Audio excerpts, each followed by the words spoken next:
Esto es Regreso a Casa, un podcast sobre adopción contado desde la voz de quienes somos hijos e hijas adoptivas.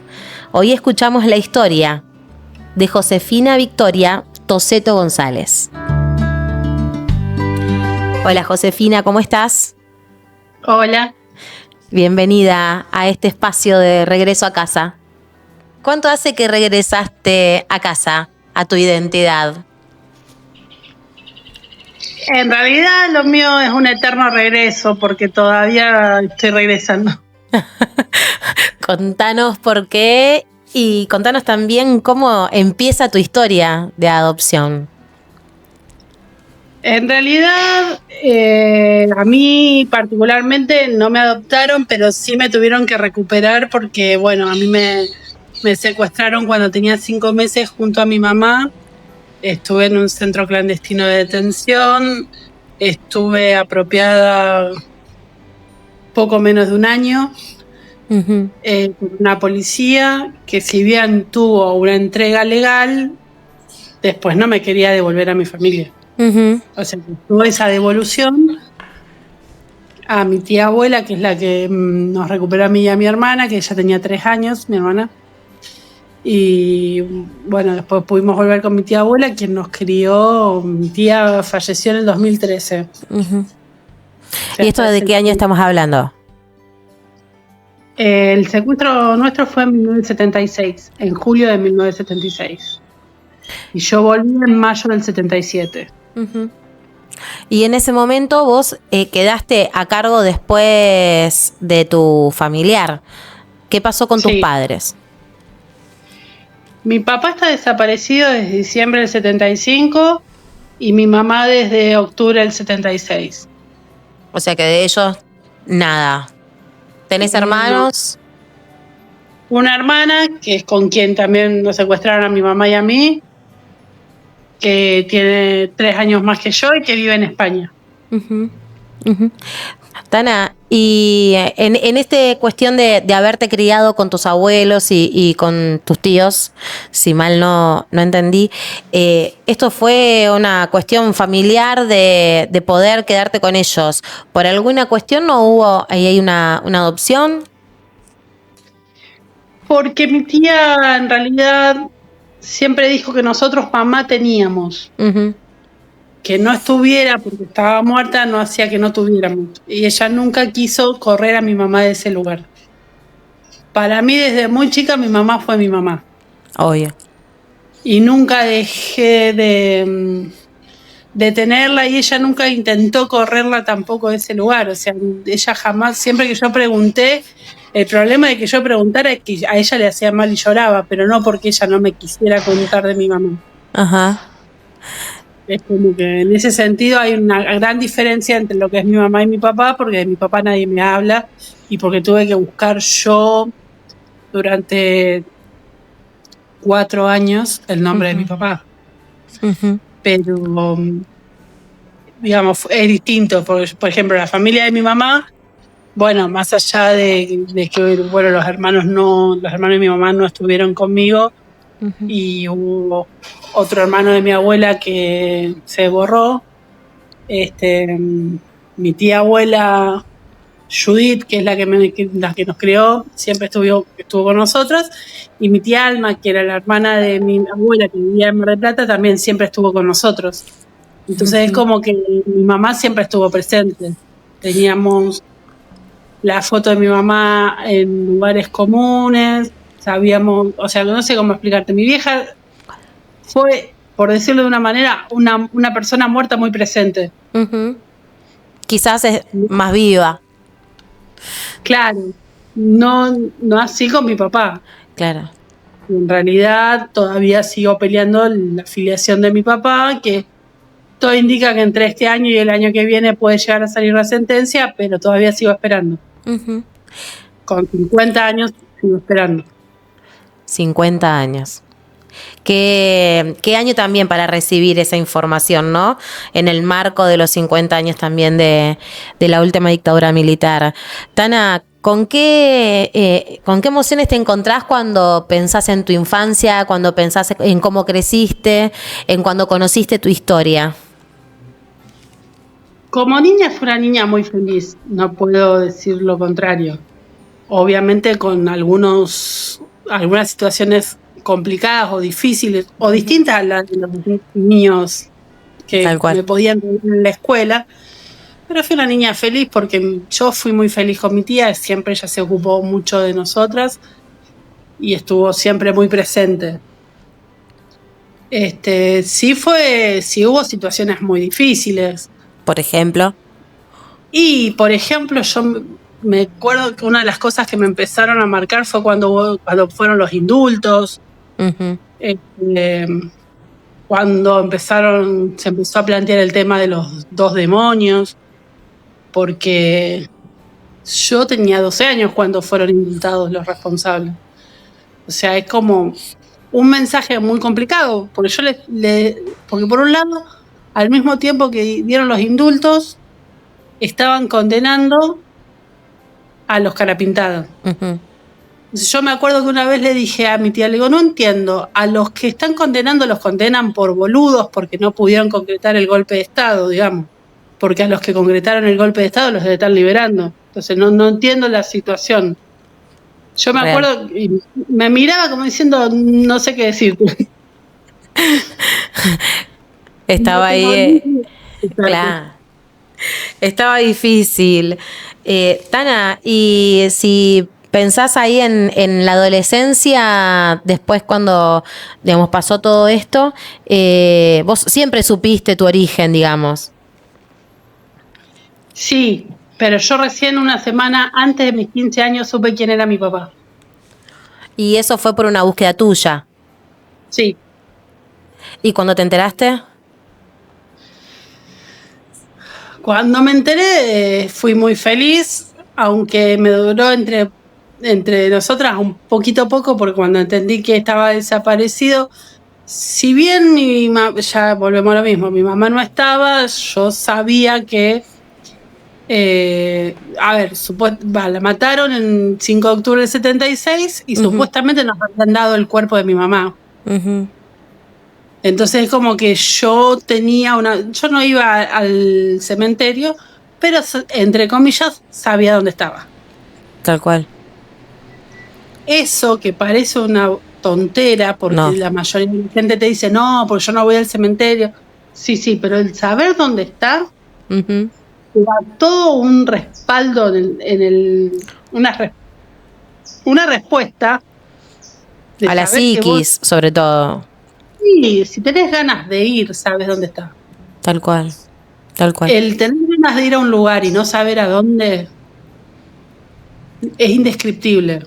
Porque por más que yo intente ponerlo en palabras, es muy difícil explicar realmente lo que se siente. Porque yo creo que una de las palabras que puede llegar a acercarse un poquito es que te hace sentir de nuevo huérfana. Porque es como que vos no tenés ni idea para dónde ir.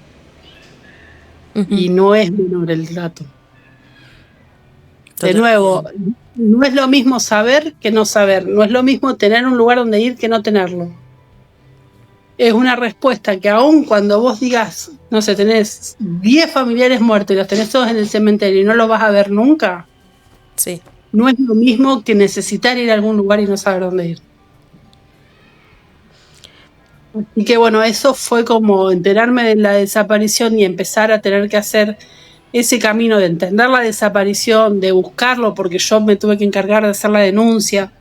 O sea que tuve que hacer toda la búsqueda yo con, de nuevo, 15 años. No estamos hablando de una persona adulta, que también sería difícil, pero para una adolescente de 15 años, tener que empezar, no sé, yo fui al registro civil a buscar partida de defunción a ver si estaba el nombre de mi papá, fui al archivo del Tribunal Provincial, al archivo del Tribunal Federal, fui a la hemeroteca, hice trabajo de años en la hemeroteca buscando todos los recortes de la época para ver si alguno decía algo de mi papá.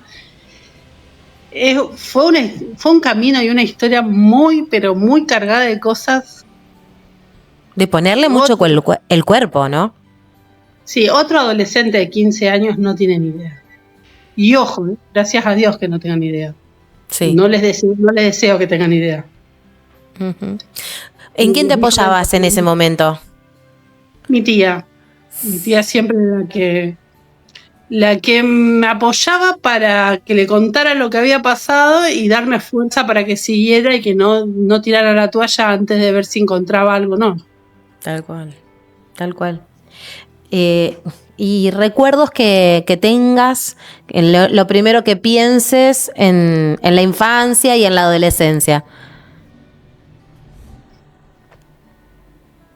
Recuerdos es sentirme, sí, muy diferente a mis compañeras. Uh-huh. Era como una vida paralela. Yo no es que no tenía grupo de amigas, pero yo le escuchaba los problemas a mis compañeras y no entendía nada. Calculo que a ellos les pasaba exactamente lo mismo conmigo, digamos. No es que Sí. yo me siento que soy distinta y esta era la que estaban mal. Pero como que yo no sentía a alguien que me pudiera comprender la dimensión de lo que me pasaba. Era difícil. ¿Y vos vivías en Rosario? Sí, siempre vivía en Rosario. Uh-huh. Por ahí me era más fácil hablar con mi tía con el tema de la búsqueda, porque ella le había pasado con nosotras y con mi mamá. Uh-huh. Entonces ella entendía estas cuestiones, ¿no? Porque pasaba en los 90 esto de lo mismo que te cuentan las madres de Plaza de Mayo, de que ellos iban a un lugar y les chistaban desde un rincón y te hacían ir para otro lado y te decían qué pedir, qué no pedir, qué esto, qué cómo hacerlo. A mí me pasó en el registro civil del Tribunal de Rosario, que yo hablara con alguien y que me chistara cuando salía para decirme que ella se iba a encargar, pero que no dijera nada y que por favor no volviera a mencionar que era hija desaparecida y estaba buscando un dato, sino que hablara con ella en lo personal y más bajito a un costado. Estamos hablando de los años 90. Sí, en los 90, yo tenía 15 años cuando fui. ¿Y por qué sucedía eso todavía a esa altura? Porque la gente seguía teniendo miedo. Uh-huh. Entonces por ahí cuando te ayudaban, que yo no voy a negar también que hubo gente que me ayudó, uh-huh, asesorándome, tratándome de dar una mano en mi inexperiencia, digamos. Uh-huh. La realidad es que la gente seguía teniendo miedo. La gente que trabajaba en el Estado seguía teniendo miedo. Y también creo que es parte de una costumbre donde, bueno, vos tenés que ser receloso, vos no tenés que darle esto a nadie, te tienen que decir esto, si no te dan este papel no le digas nada. Es muy loco. Uh-huh. Porque, por ejemplo, y ya sí más entrado en los 2000, una vez mi abogada pide una fotocopia de mi juicio de filiación materno, uh-huh, y ella no lo podía ir a buscar. Entonces me agarra y me dice, anda vos y pedíselo al secretario. Y yo voy con mi documento y le digo que voy a buscar la fotocopia de mi expediente, que se lo había pedido a mi abogada, y me miró y me dijo, no, tiene que venir tu abogada. Yo no sé quién sos vos. Y yo lo miro y le digo, pero te estoy mostrando mi documento. Me dice, sí, pero vos no entendés. Este expediente es muy complicado porque es una cosa de derechos humanos. Yo lo miré y me entré a reír. Claro. Y le dije, ya sé que es de expediente complicado y yo sé que es de derechos humanos porque la persona que está ahí soy yo. ¿Y la respuesta? Y no me lo dieron. Lo tuvo que ir a buscar mi abogada. Ah, ¿no te lo dieron? No me lo dieron. Porque la cosa de derechos humanos era muy complicada. Tana, ¿cómo es crecer en la búsqueda constante de tu origen? ¿En qué más allá vos me decías antes que te apoyabas mucho en tu tía, ¿no? Que te acompañó y supongo que te sostuvo, te contuvo, pero digo, cuando con esa edad, digamos, en tu preadolescencia, en tu adolescencia, empezando tu juventud, digamos, ¿cuáles fueron las cosas que te sostuvieron de pie para poder seguir en esa búsqueda constante? Mi necesidad por saber quién era mi papá siempre creo que fue superior, si querés, hasta el miedo de buscarla. Porque yo sé que por ahí ahora parece raro, pero siempre fui una persona muy tímida. A mí me cuesta mucho hablar con alguien que no conozco. Uh-huh. Me cuesta un montón plantear las cosas. O sea, más allá de que obviamente he crecido y he tenido experiencias varias y he podido superar alguna de estas cosas, Yo en ese momento era muy tímida. A mí me costaba mucho presentarme ante un adulto formal, en un lugar formal, y pedir ayuda en algo, o pedir asesoramiento, o decirle qué era lo que necesitaba. Era muy difícil para mí. Pero la verdad es que siempre fue tan grande mi necesidad de saber quién era mi papá, que siempre encontré la manera. Siempre ese fue el norte. Sí, es que yo creo que sigue siendo el norte. O sea, yo ayer hablaba con mi marido y me decía, bueno, vos tenés una relación con tu familia muerta, digamos, que yo no tengo, me dice. Entonces me dice, porque fue hace un montón de tiempo. Estábamos hablando de otra cosa, porque justo ayer era el aniversario de la muerte de un tío de él. Uh-huh. Y yo lo miré y le dije, lo que pasa, Fede, es que yo aún necesito a mi mamá y a mi papá. Es una gran diferencia. Esa necesidad no se te va nunca, por más que sepas, por más que, qué sé yo, durante muchos años tuve una sola foto de mi papá, ahora tengo como 10 fotos, que para mí es un montón, uh-huh, y son como mi tesoro, pero a mí me sigue faltando mi papá. Entonces sigo pasando por determinados lugares donde estuvo mi papá y a mí se me acelera el corazón. Es como que necesito ese lugar de referencia, no sé si me explico, no sé, sí. De nuevo, son cosas que son muy difíciles de poder explicar. Son vacíos que son difíciles de llenar. En realidad creo que nunca lo lleno. Sí. Sí, porque creo no va a venir. Digo, tendría que venir alguien como a reemplazar, si se quiere, entre comillas, pero me parece que un padre o una madre es muy difícil que eso pueda hacerlo. Sí, porque creo que a mi mamá un poco en la práctica tal vez la reemplazó mi tía. Uh-huh. ¿O hizo cómo? Sí, claro.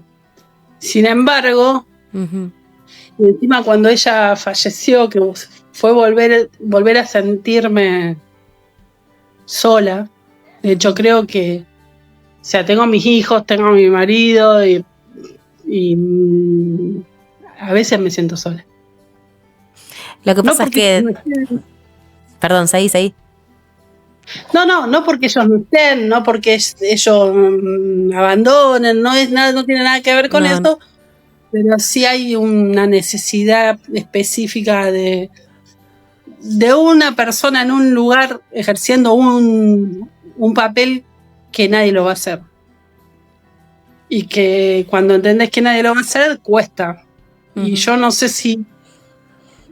Yo me quedo con lo que dijo una vez un compañero de hijos en una reunión en Hijos Capital, uh-huh, que estábamos hablando de una situación y uno se paró y dijo, lo que pasa que en el fondo nosotros siempre vamos a ser los bebés que estamos esperando a nuestra mamá. Uh-huh. Y se hizo un silencio de esas cosas, viste, que vos sabés que nadie puede resumirlo mejor y que nadie va a decir que sí, pero tampoco que no, así que se hizo un silencio total. Y en ese colectivo de personas, ¿vos te sentís abrazada? Porque también hay muchos otros o muchas otras que pueden estar en la misma situación. A mí me pasó que cuando se formó Hijos y yo fui parte, entendí que no era la única, lo cual me sacó una mochila enorme, o un peso enorme de la mochila, como lo quieras ver, uh-huh, pero no porque me alegré porque había otra gente en mi lugar, sino porque empecé a conocer gente que por ahí no le tenía que explicar tanto. Entendía tu dolor. Por esta misma situación que te decía antes, mis compañeras y yo éramos dos realidades paralelas. Y bueno, cuando empecé a entender que había gente que había pasado algo más o menos como yo, más cercano, uh-huh, eso me hizo más liviana la mochila. Claro. También la responsabilidad de lo que implicaba esa mochila, porque uh-huh, yo la otra vez hablaba en un colegio para el 24 y yo le decía que para nosotros es un peso enorme. Totalmente. La memoria de los 30.000. Porque vos tenés... Yo tengo mi mochila en la memoria de los 30.000, no solamente la de mi familia.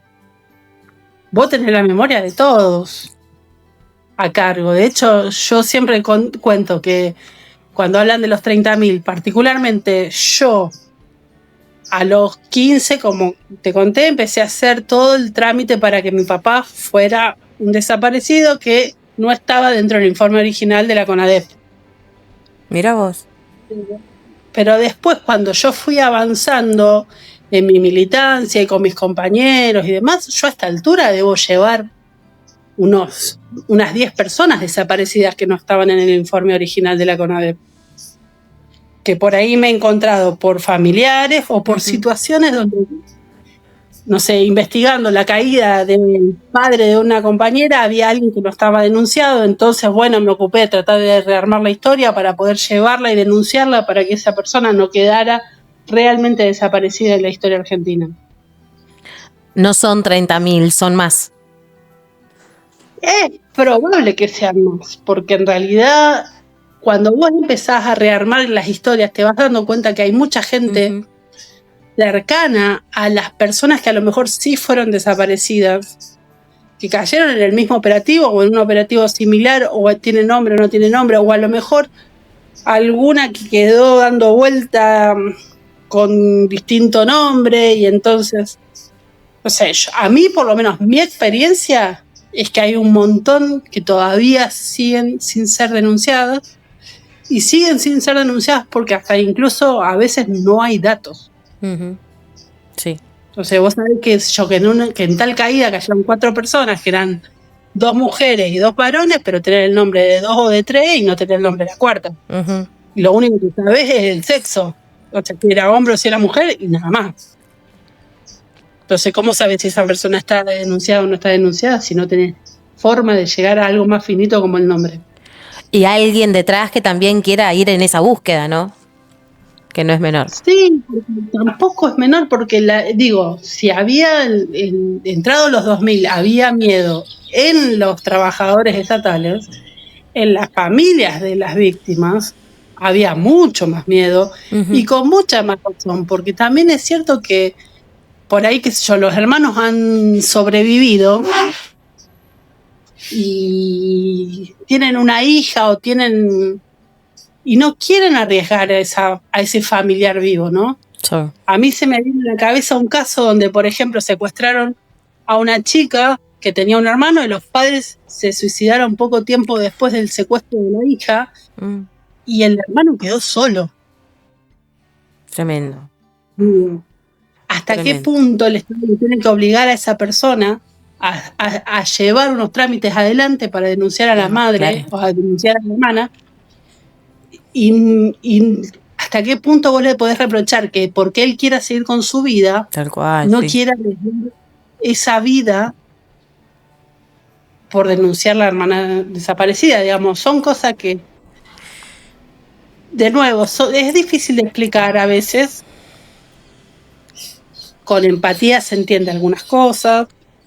Creo que hay mucha gente que tiene enfermo el músculo de la empatía, pero bueno, eso es fundamental. A veces simplemente tenés que pensar en esto, ¿no? ¿Qué harías vos si pasa esto? Porque yo siempre digo, por ahí cuando Axel Bloomberg lo secuestraron y lo mataron, entendieron que el padre hiciera el desastre que hizo a nivel legislación y que, porque le habían matado al hijo y ay, ¿cómo le van a matar al hijo? Ahora, si va una madre de Plaza de Mayo y plantea que tenían que caer las leyes de impunidad, eso es revanchismo. Real. Y no sé, digo, ¿hasta qué punto no nos vamos a preguntar esto? ¿O hasta cuándo? Claro. ¿Hasta Tana, cuándo vamos a justificar? Sí, real. Tana, te quería preguntar, si no, digamos, si lo querés contar, digamos, ¿qué sabés vos del momento en que se apropiaron, cuando vos eras bebés, de esa beba? Y, digamos, ¿y qué información tenés? ¿Y cómo fue que después pudieron recuperarte? Mira, en realidad tengo la información que la justicia quiso registrar, que también tengo que estar muy sincera, tuvimos mucha suerte con mi hermana y que caímos en un juzgado que realmente la jueza en esto la tenía muy clara y que la decisión de todo el juzgado de menores en ese momento, el número 2 de Rosario, fue pelearla al punto tal de esconder los expedientes para que no se los llevaran los policías, para que no se perdiera el registro mío y de mi hermana y mi tía pueda recuperarnos. O sea, sé que la policía informó como 20 días después de que nos secuestraron que yo estaba ahí, que mi hermana estaba ahí, o sea que estábamos las dos ahí. Sé que una policía reclamó tener mi tenencia y se la dieron, y sé que a mi hermana pasó lo mismo, que otra policía pidió tenerla en su casa y se la dieron. Pero también sé que cuando mi tía fue ahí, uno de ellos se escondió y le avisó de que tenía que pedir por nosotros con otro apellido, porque no teníamos el apellido González, sino Aguirre, que era el documento que tenía mi mamá en ese momento. Entonces, ella con ese dato nomás nos pudo recuperar. A mi hermana se la entregaron ahí nomás, conmigo la pelearon un poco más. Recordame cuánto tiempo había pasado. A nosotros nos secuestran en julio del 76 y yo vuelvo con mi tía en mayo del 77. Casi un año. Casi un año, y mi tía nos empezó a buscar en octubre, que fue cuando dieron por muerta a mi mamá. O sea, un montón de tiempo en que ella decidía no llevarme, o sea, que la jueza la convocaba para que me lleve a mí, claro. Ella no iba, decía que no podía por una cosa, por la otra, por ahí, tiraba, digamos, excusas para no llevarme, hasta que un día me llevó y bueno, y me tuvo que devolver. Que por supuesto ellos lo ven de otra manera distinta, ¿no? Como que ellos me quisieron dar la opción de ser una persona de bien y mi tía me quiso de nuevo en la subversión, básicamente. Claro. Pero no sé, bueno, eso es lo que yo sé. También sé que bueno, que Feset se había querido quedar conmigo, pero que el amante no me había querido porque decía que yo iba a ser subversiva como mi mamá, capaz que tanto no le erró, pero gracias señora por su por su opinión. Claro, muchas gracias, le debo la vida, de verdad. Vaya que le debo la vida. Sí. Tana, me decías antes que tenés 2 hijos, ¿son hijos biológicos? No, los 2 los adopté. Estamos en este momento en una vinculación para adoptar a 2 más. Ay, qué lindo, Tana. Eso no lo sabía. Sí. Voy a llorar. Sí. Empezamos hace muy poquito. De hecho, empezamos la semana pasada. Esto es noticia, muy fresco. Tana, contame de tus hijos, ¿cómo fue ese proceso? La verdad que los 2 fueron distintos, pero particularmente a mí me gustó mucho los procesos de los 2. Los 2 ahora tienen 16 años, ahora este año cumplen 17. Primero fue Angelito. Ángel nos planteó que no se quería separar de su mejor amigo, así que también adoptamos a su mejor amigo. La verdad que si algo aprendí de todo esto es que si tienen ganas, lo mejor del mundo es poder acercarte a un niño o a un adolescente, porque yo sé que todo el mundo cuando piensa en adopción piensa en bebés. No es la realidad de nuestro país, no son los bebés los que llegan a la adopción. Creo que todos los niños son niños, más allá de la edad biológica que tenga, y que todos se merecen la posibilidad y la oportunidad de tener una familia que realmente los quiera y tener un futuro distinto al que le terminaron grabando en la historia. Porque digo, a veces pasan cosas y uno termina expuesto a situaciones que no nos deben hacer como personas, pero que sí nos marcan distintos caminos y que no hay nada más hermoso que poder estar en ese lugar, que no es salvar a nadie, porque nadie necesita ser salvado, pero sí es amar a alguien y aprender que los hijos no vienen solamente, no pasan solamente por el útero, pasan por el corazón, y eso solo uno tiene que estar dispuesto a pasar por el corazón a la gente que tiene alrededor y que puede aprender a amar. Y son procesos que te enseñan, yo creo que me enseñan más a mí que a los chicos por ahí. A veces siento eso, ¿no? Sí. Hoy justo hablaba de eso de cuando vino Angelito, que nosotros nos sentamos con Fede y le dijimos, mira, vos estás aprendiendo a ser hijo, nosotros estamos aprendiendo a ser padres, la vamos a cagarlos todos, pero bueno, lo ideal es que entendamos que nadie quiere cagar a nadie, sino que bueno, cometemos todos y también podemos salir de ellos. Es parte de maternar y de ser hijos, porque la verdad es que eso sucede aún cuando uno también es hijo biológico, porque digo, nadie nace sabiendo ni con un manual ni nada. Digamos, yo con mi hijo de 15 años es mi hijo biológico y fue lo mismo. Digamos, acá estamos aprendiendo los dos. Y yo soy adoptada y mi mamá biológica me dijo muchas veces también cosas muy parecidas. Me parece que está bueno, más allá de eso, el mensaje, ¿no? Esto de todos nos merecemos el derecho a una familia, el derecho a tener ahí un refugio, una casa. Alguien que nos ame, a saber que tenemos un lugar donde volver cuando estamos medios pachuchos, y que alguien nos va a abrazar y que alguien nos va a levantar y nos... O como hace mi perro, que viene y te saca las pulgas y tiene que seguir.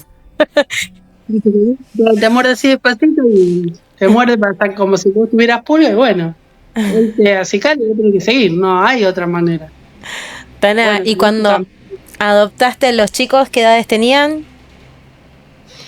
12 y 14. Bueno, todo un desafío también con esa edad, ¿no? Sí, con esta edad ni te cuento, con los dos de 16 ni te cuento. Sí, bienvenido a mi mundo. Ahora también. Cosas que pasan. Yo espero que pase la adolescencia. Rápido. Sí, como dice una amiga, la adolescencia pasa encerrarlos en el baño y pasarle la comida por abajo de la puerta. No, por favor. Tana, y en este proceso que estás de revinculación con algunos niños, ¿también varones? Una niña y un niño. Muy bien. Bueno, recién arranca. Recién arranca, todo viene bastante bien. Yo creo que todo va a salir bien, hasta ahora viene bien, así que no creo que haya nada que se interponga, y si pasa algo tendremos que resolverlo y seguir adelante. Tana, ¿tu historia te marcó para tomar la decisión de adoptar? Sí, toda mi vida lo dije desde muy chica, porque de hecho yo siempre dije lo mismo, que no iba a haber manera de que yo le pudiera devolver a mi tía. Yo sentía que nunca le iba a poder agradecer lo suficiente a mi tía todo lo que hizo por nosotros. Y que de la única manera que yo podía agradecerlo era haciendo lo mismo. Claro. Pero te estoy hablando de que tendría, no sé, 8 o 9 años y jugaba a una familia así. Bueno, y hoy ya la construiste. Sí, yo creo que después de estos 2 con 4 ya es más que suficiente. ¿Son más chiquitos? ¿O la misma? Sí, tienen 6 y 10 años. Ah, está bien. Bueno, es para que vuelvas después. Tengo 2 de 16, uno de 6 y uno de 10, como para que todo marcado en 16. Está bien. Tenés que jugarlo, diría un amigo. Muy bien. Qué lindo, Tana. Qué hermosa historia. Y me quedo con esto que decías vos de la búsqueda constante de la identidad, de esta posibilidad de darle también refugio a alguien, de ser refugio de alguien como fue tu tía quizás en tu historia.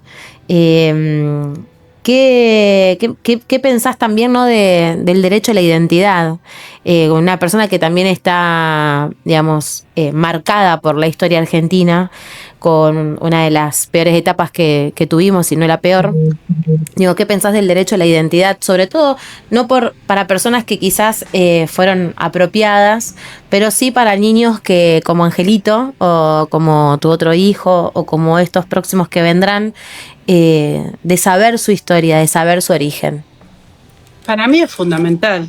O sea, es fundamental para mí saber quiénes, de dónde vinieron, y porque no, es imposible saber saber dónde querés ir sin saber de dónde estás, de dónde venís y a dónde no podés hacerlo, es imposible para mí, lo pienso conmigo y lo pienso cuando me queda. Yo siempre digo que uno demuestra lo que piensa de verdad cuando le es incómodo pensarlo así. Uh-huh. Cuando es cómodo pensar algo, sí, bueno, claro, no queda otra opción más que por acá. Pero cuando a vos te queda incómodo, tenés que sostener lo que pensás. Si no, no lo pensás. Es verdad. Eso es lo que yo pienso. A mí me parece que, por lo menos yo con nosotros, con Ángel y con Gladys, hablamos. O sea, yo los escucho si ellos me quieren contar algo que se acuerden o algo que quieren. De hecho, si tienen alguna pregunta y nosotros tenemos acceso a los expedientes, vamos, la buscamos para contestárselo. El que emblema los expedientes Fede porque no puede con su papel de fiscal, pero claro. Pero a mí no me parece mal que ellos hablen, ni me pone incómoda que hablen.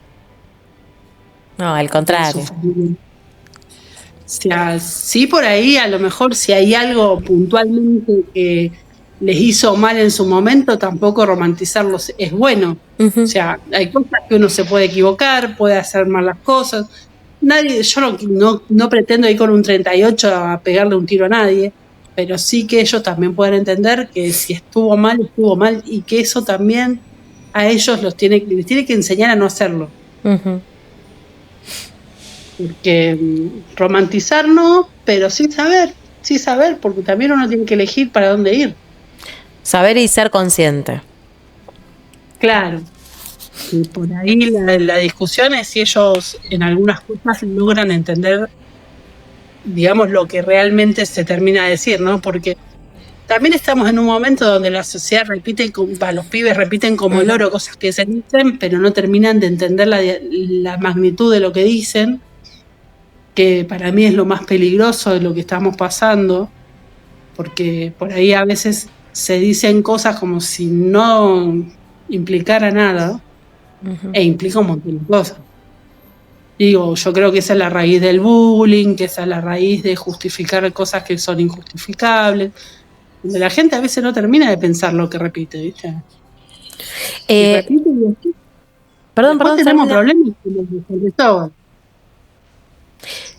Tana, y respecto, ahora voy a aprovechar que también trabajaste en lo legislativo, digamos, en cuanto a políticas públicas respecto de la adopción, del derecho a la identidad, ¿hay cosas para hacer todavía? Hay un montón de cosas para hacer. Yo por lo menos había dejado un proyecto de ley que, la verdad, te soy sincera, cuando dejé de ser diputada no seguí el trámite parlamentario a ver si sí o no, pero no creo que se haya sancionado porque me lo hubieran avisado, calculo. Por ejemplo, donde para mí el robo de bebés tiene que ser materia federal, de la justicia federal. O sea, si vos entendés, como dijiste vos, el derecho de la identidad es un derecho que es un derecho humano, por lo tanto es de rango constitucional, tiene que ser reservado por el Estado Nacional a la hora de legislar, de juzgar estas cosas, estos casos. Sobre todo, aparte también porque cuando se roban un niño en Misiones, por decirte un punto, es muy probable que ese niño tal vez termine en Tierra del Fuego. O sea, puede terminar en cualquier lado, incluso afuera. Entonces vos tenés que tener toda la estructura del Estado Nacional para seguir esto. Y de todos los estamentos también en las provincias. Claro, pero tiene que ser el Estado Nacional el que garantiza esto. Si es el Estado Nacional el que tiene que garantizar el derecho, uh-huh, a la identidad. Uh-huh. Y es más que la justicia federal interviniendo en esto. Uh-huh. Y yo por lo menos cuando lo presenté me acompañaron varios legisladores, o sea, muchos me vinieron a decir que el proyecto les parecía re interesante, pero hasta donde yo estuve, te repito, no se trató. Uh-huh. Y a mí me parece muy importante esto, porque, te repito, el Estado Nacional es el garante de este derecho, nada más y nada menos. No puede delegar en las provincias esto. Sería difícil la articulación, aparte. Claro, porque pasó, o sea, hubo casos acá en Santa Fe donde decían que los chicos se lo habían llevado a Córdoba y la investigación quedaba ahí. O sea, llegaba hasta que se lo habían llevado a Córdoba, porque después no podés hacer mucho más que eso. Entonces la pregunta es, ¿hasta cuándo vamos a dejar o vamos a delegar un derecho tan fundamental como el de la identidad en las buenas costumbres de las provincias? Pero no por menospreciar a las provincias, quiero decir esto, no es una cuestión de no creo en la provincia, no, es que en realidad la provincia no tiene las herramientas que tiene la nación. Claro, es una cuestión de jerarquía, de aptitud del Estado Nacional que le corresponde. Claro, en ese sentido, insisto, no es por tratar de menospreciar a nadie, pero el Estado Nacional es el que se tiene que encargar. Tana, primero te agradezco por este momento. Y antes de cerrar, te quiero hacer una pregunta cortita para que me respondas, ¿no? Un poco, ¿qué es para vos regresar a casa? Para mí es volver a los brazos de donde nunca todos tuvimos que ir. Me encantó. Muchísimas gracias. A vos. Un placer. Regreso a casa es mirar la historia con otros ojos. Este podcast es una producción de la Oficina Streaming. Soy Carla Parodi. ¿Qué parte de tu historia todavía necesita ser contada?